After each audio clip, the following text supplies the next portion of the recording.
E olha, a Polícia Civil prendeu ontem à noite o suspeito de matar a mulher a pauladas em Panorama. É um assunto que está repercutindo nacionalmente. Nós trouxemos esse caso aqui no nosso SBT Interior. Quem está acompanhando essa história desde o comecinho, está apurando tudo isso, é o Rubens Nakato, que conversa com a gente ao vivo. Agora, Nakato, além de trazer os detalhes dessa prisão, conta pra gente onde é que estava esse bandido. Bom dia para você. Pois é, Casagrande, um caso de repercussão pela brutalidade, pelo requinte de crueldade com que aconteceu aí esse caso. Bom dia a você, bom dia a todos que acompanham o SBT Interior. Olha, o suspeito de matar a mulher em Panorama foi preso, sabe aonde? Na casa da mãe dele. E no ato da prisão ele não quis comentar sobre o crime.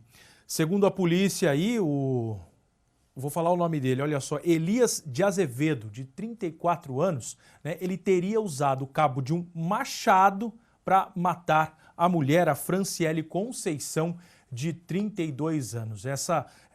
Esse crime tão brutal, a sangue frio, aconteceu depois de uma discussão que o casal teve. Só para a gente relembrar a história, a Franciele pulou o muro da casa, tentou fugir ali, mas ela foi alcançada, e depois de alcançada, ela foi golpeada brutalmente até a morte, viu, Casagrande? Triste essa história, que a gente trouxe ontem. A polícia passou o dia todo fazendo diligências, procurando aí o suspeito do crime e acabou encontrando, então, o Elias de Azevedo. Franciele era mãe de 5 filhos e o Elias, inclusive, era pai da caçula, de apenas 5 anos, viu, Casagrande? Ele foi encaminhado para a cadeia de Presidente Venceslau em prisão temporária por 30 dias. E a Polícia Civil prossegue com o inquérito e aguarda também a conclusão de outros laudos periciais para dar andamento aí nas investigações, inclusive nesse processo de acusação aí do suspeito, para depois, inclusive, solicitar a conversão da prisão temporária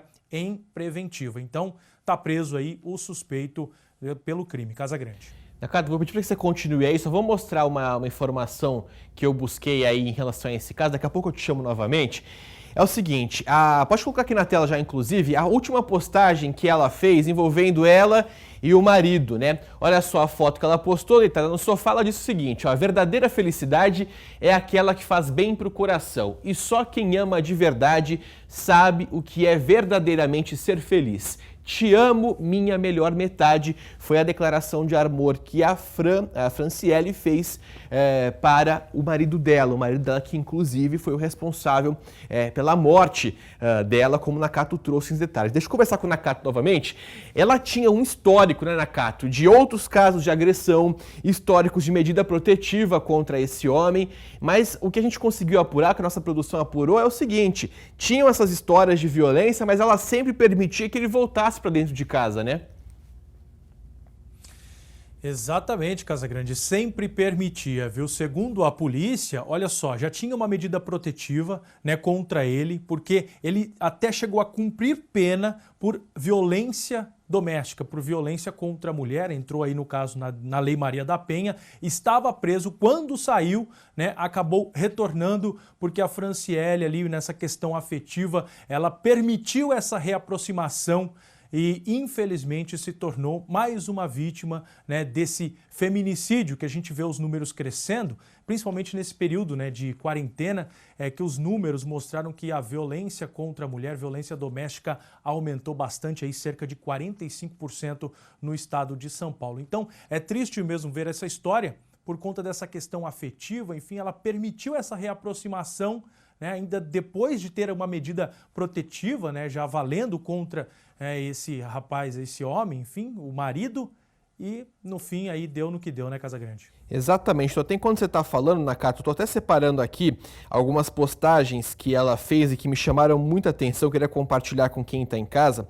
Ela adotava um discurso, a Franciele, e até uma pessoa que conversou comigo, uma parente da Franciele conversou comigo ontem, enquanto eu estava acompanhando esse caso junto com o Nakato, ela me disse o seguinte, a Franciele, ela tinha um sonho de manter a família formada, uma família estruturada, ela inclusive fazia publicações declarações na internet, pessoal, dizendo isso, que apesar de todos os problemas, ela faria de tudo para que a família dela fosse mantida. Ela faria de tudo para que o casamento fosse recuperado. Teve um caso, inclusive, em uma dessas milhares de idas e vindas que ela teve na Cato com o marido, que ela postou depois de mais um caso de agressão uma foto com a família reunida. E o irmão dela foi lá na postagem e falou o seguinte: da próxima vez toma cuidado para ele não te agredir no rosto. E aí ele acabou xingando, usando palavrões contra o Elias. Ou seja, era um assunto que era de conhecimento da família. Era uma situação que todos sabiam, mas não tinham mais o que fazer. Porque ela que deveria dar o primeiro passo, ela que deveria buscar, tentar se desvencilhar de tudo isso, acreditava numa possível mudança. Uma mudança que nunca aconteceu. Inclusive, a gente apurou, né, Nakato, a questão do último, quando ele foi preso, inclusive foi preso no comecinho desse ano, por conta de uma agressão que foi realizada em dezembro do ano passado. Depois dessa prisão, ele conseguiu na justiça a liberação, a liberdade provisória, né? Então ele estava em liberdade provisória. Na mesma decisão, alguns dias depois, a justiça acabou tirando a medida protetiva que ela tinha, porque ela mesma foi até a polícia e pediu para que isso acontecesse, porque ela falou que estava se reconciliando com o marido. E deu no que deu, gente. Depois, no Dia das Mães, foi a última agressão antes da morte. Eles brigaram no fim de semana, no Dia das Mães, uma mãe de 5 filhos. Eles brigaram, foram para a delegacia, a polícia mais uma vez pediu para a justiça uma medida protetiva, só que uma semana depois veio a briga fatal, que foi a briga que terminou com a morte dela. Lamentável, Nakato, infelizmente não vai ser a última vez que vamos contar histórias como essa, mas eu faço questão de compartilhar esses detalhes com os amigos que estão em casa para tentar conscientizar as pessoas, para ver se realmente as pessoas, de uma vez por todas, entendam que a violência nunca é aceitável, que não existe amor nesse mundo que supere qualquer sinal de agressão, seja física, psicológica ou então aí de qualquer volume, né, de agressão. Quando eu digo, não pode ser nem um tapa, muito menos uma violência mais grave como foi essa. Obrigado, Nakato, pelas informações aqui no nosso SBT Interior, sempre trazendo esses bastidores para que você entenda, né, o cenário, para a gente ir muito mais além da notícia, para que você fique por dentro de tudo que está acontecendo aqui na região.